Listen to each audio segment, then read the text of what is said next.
See, look there how distinct that became, that one feather.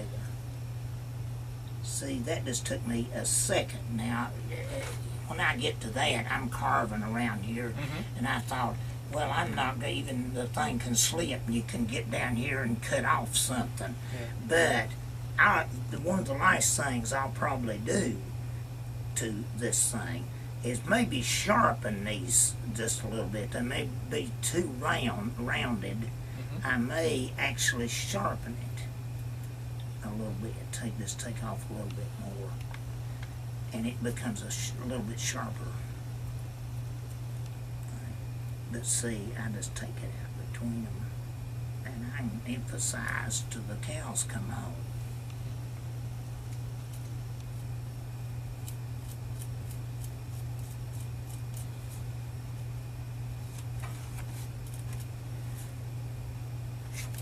But all this I'm cutting, I'm going to be working around here, so it just kind of messes up your details. One of the last things I do will be go in and do things like that, clean out these little, and it starts to stick up there, stick out better. But I don't want it to stick out too much. Yeah, I understand.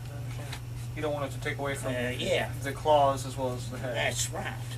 These mean business, and that's just decoration. Yeah.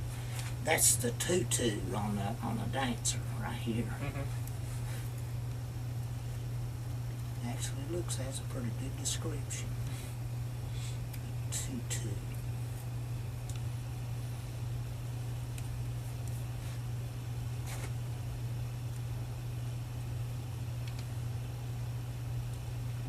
That's what I like to do. That's my favorite stuff. I'll leave that to. You enjoy the feathers most? I enjoy this little details. I'm just, if I think that something needs sticking out there more, and you press and work with it, and it'll just finally just jump right out there. And what would you say has been the hardest with this section here? The hardest to do? It's just all keeping it's a body sticking down to about right here.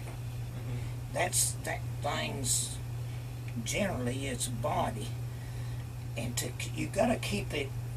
You can't go back. That you lose some of the tail end of that thing. Maybe some of it come down a little bit, but a lot of these places that I've just suggested stuff like that will probably end up, I'll probably go over these places. I'll turn that into, they'll be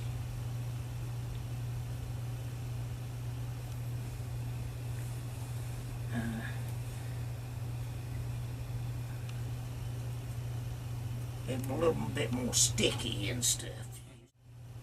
That's kind of stylized pattern, but I'll use stylized stuff when I feel like it.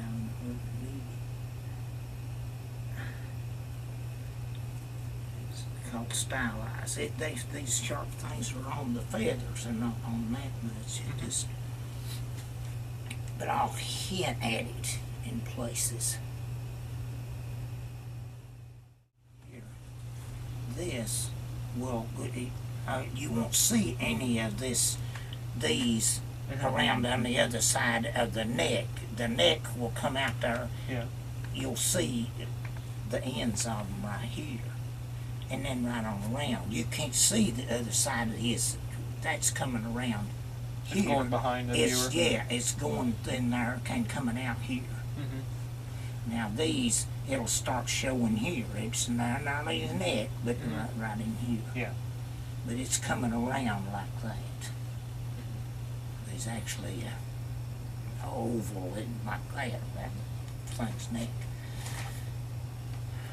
I probably couldn't take it. I don't know. Things will fake you off. You think, oh, I ought to do something there, or maybe. But what'll happen is it'll lighten. It'll be a gray, and as it dries, that turns white. Well, as it turns white, it lifts up from there, and it'll stand out. And if you're not careful, you'll let that fake you off into cutting some of it off.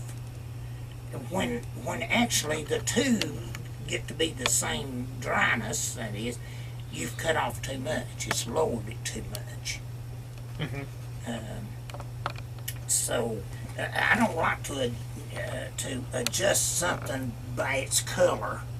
Now it's fakey and get you in trouble.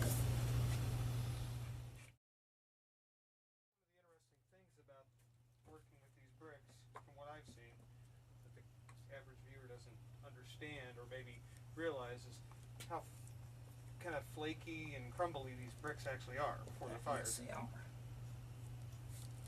And when they get dry, the drier they get, the more careful you should be.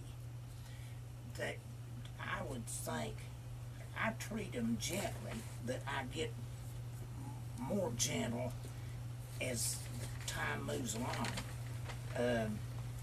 Knowing that they'll break.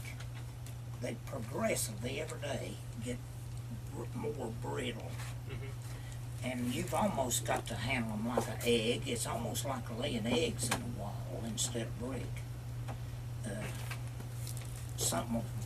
If you accidentally drop one, it goes into many pieces. And in effect, you've got to worry about, can you carve the replacement and put it in the wall so nobody will ever know that it was replaced. And that's hard to do on something that is continually shrinking. It's changing measurements only. Now, I want you to your hand gets started doing these, but even though I want to redo some of this, mainly because I've carved it off. I don't believe we can do any of that there. Let me see where I've carved up in here. That's already been carved off. We don't need it. Now, we're right here. Here's what I'm going to do, and I'll show you what it looks like if you've got that thing on.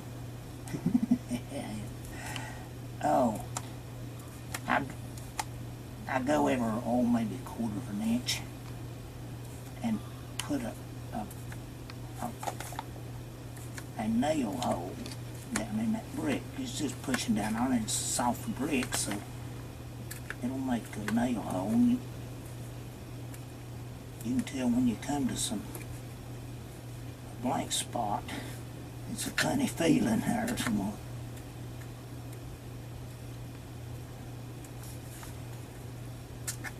No resistance. I go ahead and put them in there anyway, because that tells me that I didn't miss something. If I leave it out, I have to go back and check to see that there wasn't something in under it and I just missed a place.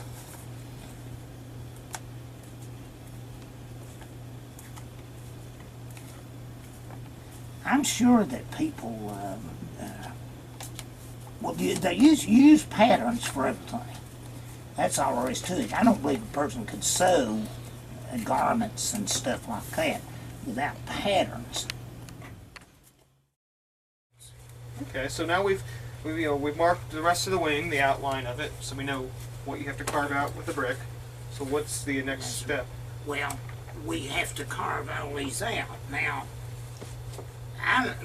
you ought to probably go by, I'll just pick up something and X what... The little areas that are... X what...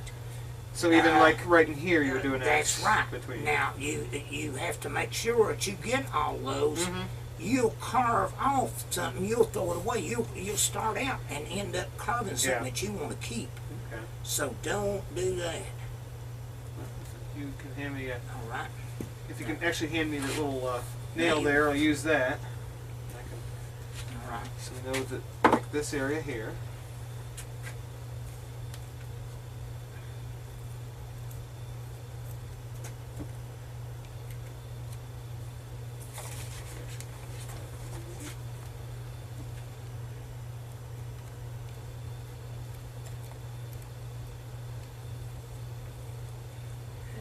doing this. They even got a saying nowadays, connect the dots. That is, you find out the answer if you do that. I think that's interesting.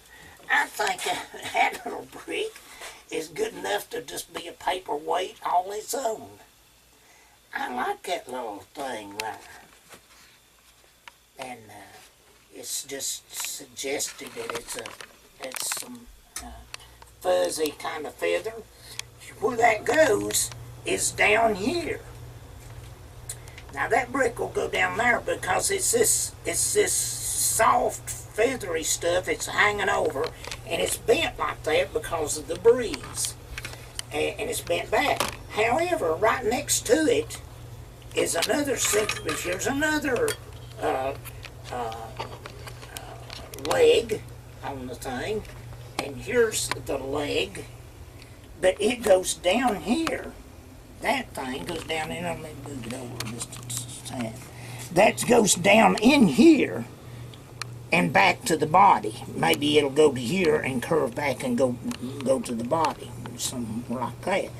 Nothing goes out in there, but it looks funny for that one to be down here hanging down, and this one's short. I don't know.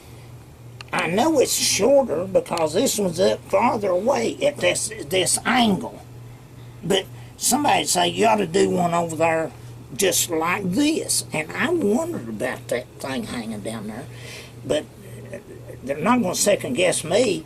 I'd say, well, he probably got his leg tangled up in the bush or something and pulled some of the feathers out of him. Who am I to say that's a, but it's not like that. It's not two of them. It would just be a little bit anyway if you kept it on this angle. If you angled it up through there and said, okay, it's going to come down to about there, well, it's just in a mortar joint. It could carve something in there in the mortar joint, but I don't think it does that. I think it stays up there. All right. Here's the part he's gonna cut this one. It's the next one in line. That part comes out and that part comes out. So it only goes down there to leave it this thick. That's how deep we're going. Now the depth is not this one because that sticks up too much. It only sticks up there a little bit because we got that I wanted that little extra to get a little bit more 3 dimensions to what we're carving. But I've got this thing. There's where it is.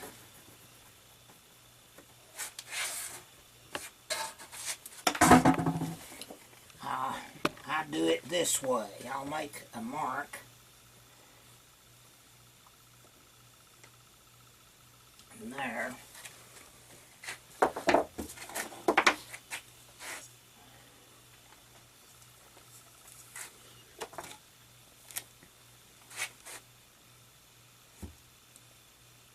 I usually just freehand these because that's where we're cutting and cutting down, and I can, generally speaking, tell what's straight up and down or very close, and that's where I don't want to cut. Now here's the depth of that brick. I'm going with this mark I made over here because I was on a slant a little bit there. I always keep my mark to the left. The white right there and there. Here's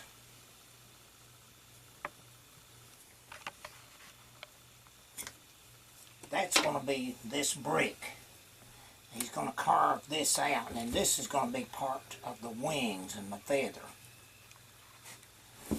So around here, we're going to cut down here. There's going to be one.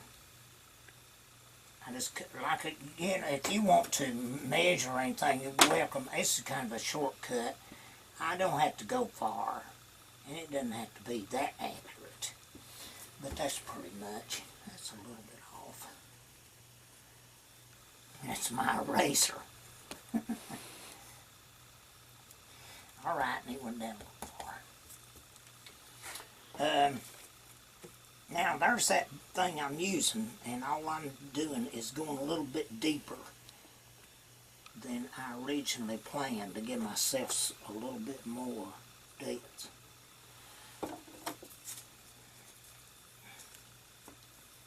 In other words, cut down on the background a little bit, make it thinner.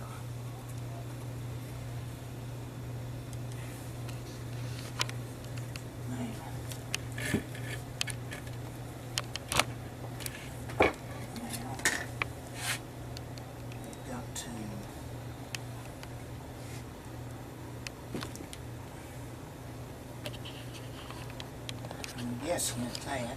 If you can't figure out straight up and down, don't do this, or close to straight up and down. You can always put this block up there and it should measure that. You can always make you a line like that and go all the way across. Alright. Now, I'm just double checking. Let's see, when got that comes out, this shouldn't even been there. And now this is the part that stays in, and I've got a mark, a mistake here. So all I do is just mash that clay back down and fill that hole in. In effect, that's your eraser. Now see, it's just like it wasn't turned. That's going to be in the mortar. Never show. Now this is the part I should have gotten over here. This part comes off.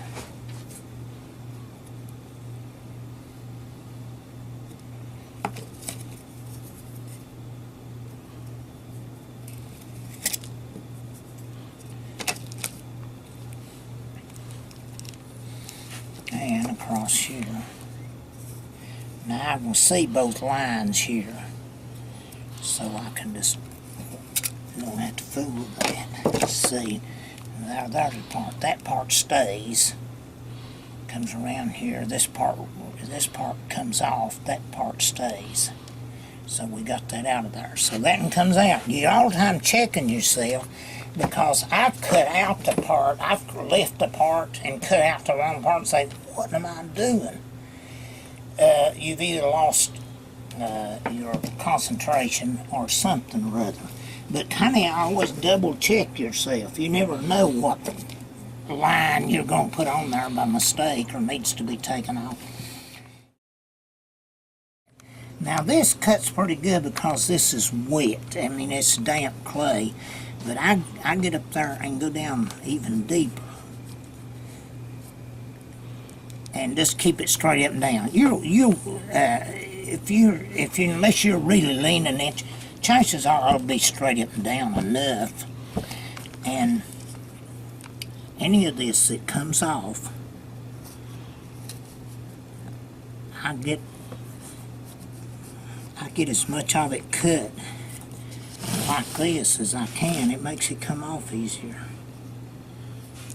This one's on a little bit of curve here, so I curve it a little bit on the slant. I won't cut that in too deep. There we go. This one. Now these are not straight up and down. You've got to watch which one. If you cut this straight now, you'll be cutting into that. Of course, that's the piece that's thrown away now, but it doesn't always work out that way.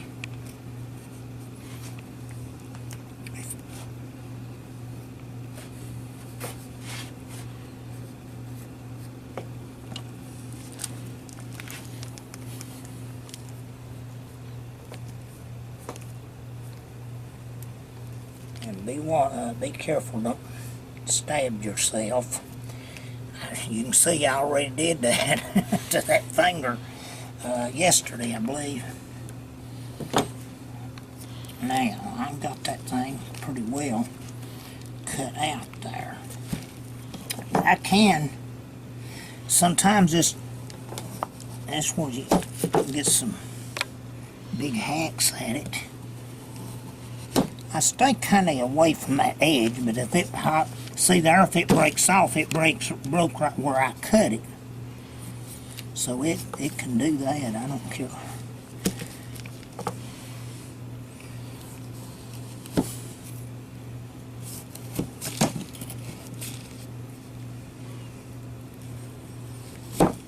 Now it's hard to do a brick, a dried brick this way. You couldn't do it. And it's probably apt to break on you. I think you get down there about there, then you can take this tool and get the rest of it down to, so you can see where I cut with the knife. I cut where it belongs. It belongs right there. I've got to take this part off, and then I'll level that up. And right there, got some little hickeys sticking out. See, I've got a line to go by there with the knife. And see, I've cut back in there. I can just peel that back away from it, and it's got how thick that brick is right there. Now I cut down this level. You don't want to groove down through there.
So do you have a particular brick carving that you've done over the years that kind of ranks as one of your favorite?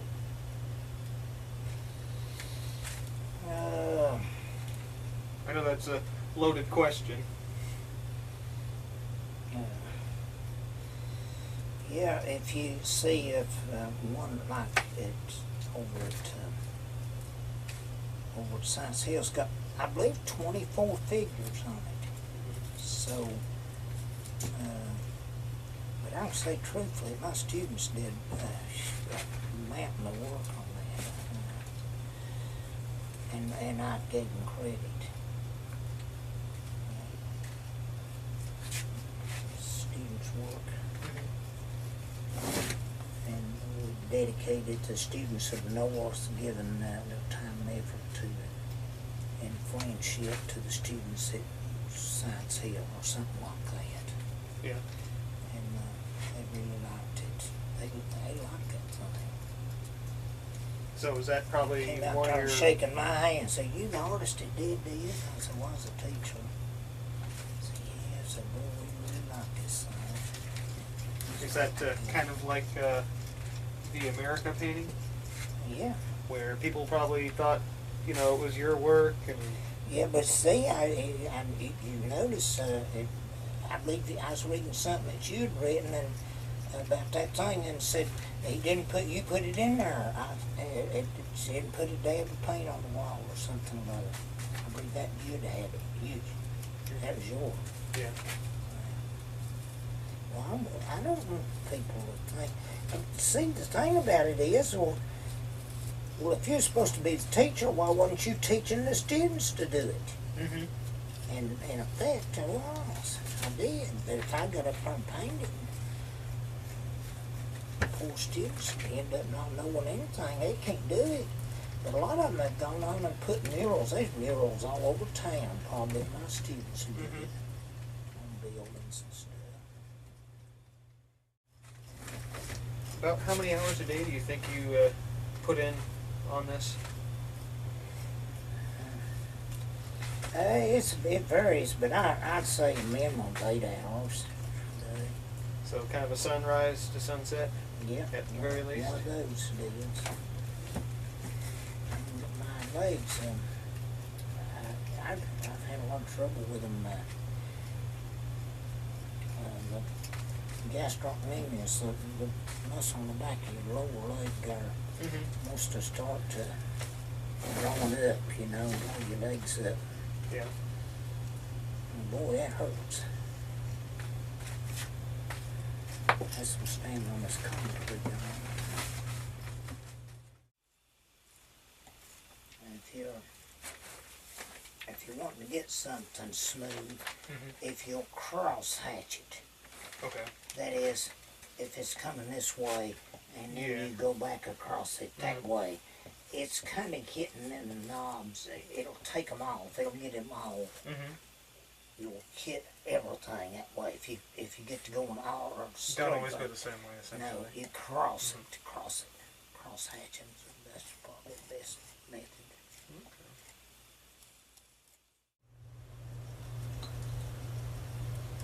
Some people like to work with radios on. I can't stand that. I don't know when I got out of that, but Was there ever a time that you would have? and not when I'm working. Yeah. You know, but it's just You think it it's just a distraction. drains some of your mental capacities? Yeah. I can't enjoy two things at the same time. I don't want nothing. I've got nothing against music, but